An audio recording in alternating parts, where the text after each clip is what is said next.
Hello friends, आज मैं आप लोगों को कुछ स्पेशल जानकारी दूंगी जो हमारे स्कूल में प्रयास किया जा रहा है, पर थोड़ी सी दिक्कत आ रही है। इसलिए मुझे लगा थोड़ी जानकारी मैं भी आप लोग के साथ शेयर करूं।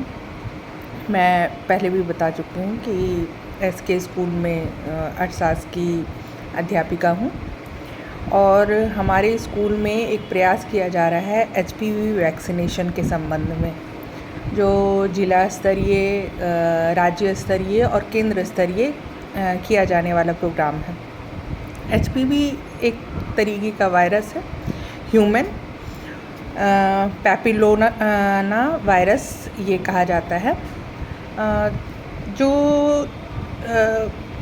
ऐसे तो बहुत डेंजरस नहीं है, but it is a cause of cervical cancer, जो मेल और फीमेल दोनों में ही होता है, जो रिप्रोडक्शन सिस्टम से संबंधित है।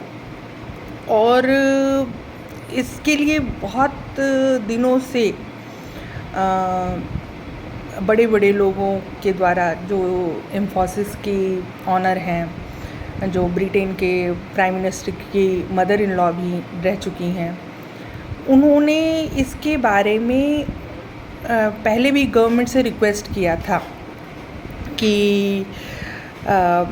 एचपीवी वैक्सीनेशन चलाया जाए, और ये सरकार के द्वारा किया जा सकता है क्योंकि उन्होंने कोरोना का वैक्सीनेशन करवाया और इतने कम समय में इतनी सक्सेसफुली बहुत सारे लोगों की जान बची।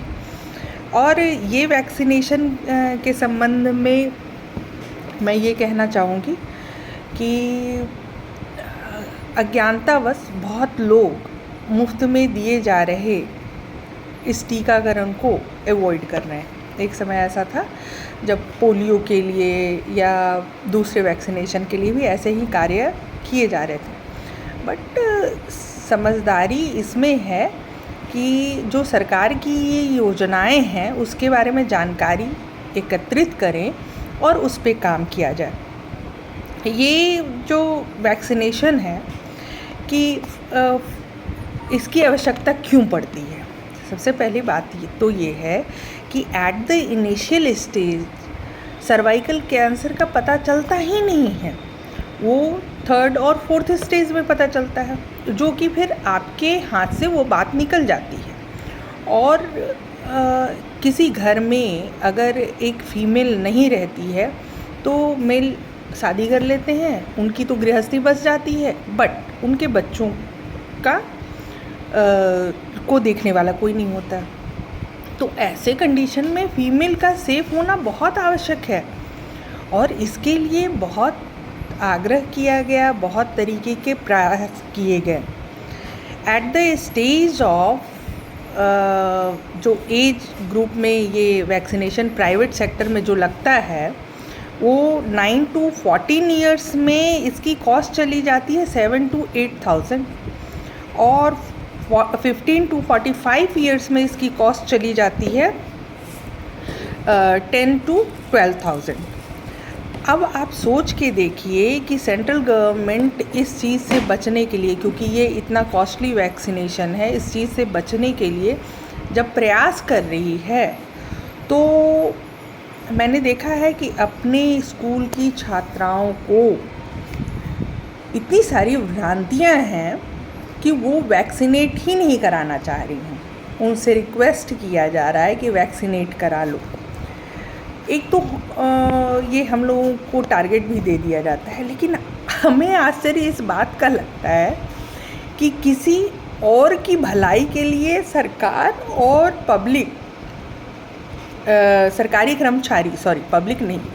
कर्मचारी आग्रह कर रहे हैं कि आप अपनी बच्चियों को सेव करा लीजिए। अरे भैया, इसका कोई साइड इफ़ेक्ट नहीं होता है। हर वैक्सीनेशन का थोड़ा साइड इफ़ेक्ट में वीवर आता है, वो तो इम्यून सिस्टम पे डिपेंड करता है। अगर इम्यून सिस्टम अच्छा है तो फीवर भी नहीं आती है। इससे संबंधित मैं आपको बता दूं कि हमारे स्कूल में कुछ बच्चियों ने करवाया, उसको तो कुछ भी प्रॉब्लम नहीं हुई। लेकिन कुछ बच्चियों के पेरेंट्स रिजिड हैं कि हम नहीं करवाएंगे ये वैक्सीन। तो समझदारी इसी में है कि सरकार के द्वारा दिए जा रहे प्रयासों का लाभ उठाइए और अपनी बच्चियों को सेफ़ कीजिए। उनका सेफ़ होना बहुत ज़रूरी है। और इससे आगे आप इससे संबंधित जितनी भी जानकारी यूट्यूब पे पॉजिटिव जानकारी कलेक्ट कर सकते हैं, क्योंकि बहुत रिसर्च के बाद ही किसी वैक्सीन को मार्केट में लाया जाता है। इस पर काम पहले भी किया जा चुका है। दिल्ली और तमिलनाडु, ये सब कुछ संस्थाएं जहां लोग अवेयर हैं, उन्होंने पहले भी करवाया है। कुछ जैसे मैं भी खुद अपनी बच्ची के लिए इसके लिए प्रयासरत हूँ कि उसको भी वैक्सीनेट हो जानी चाहिए। हर माता पिता जो पढ़े लिखे हैं, जो जानकार हैं, जो डॉक्टर हैं, इनफैक्ट वो अपनी बच्चियों को इस वैक्सीन से वैक्सीनेट करवा रहे हैं। तो प्लीज़ आप भी इस चीज़ का फ़ायदा उठाइए।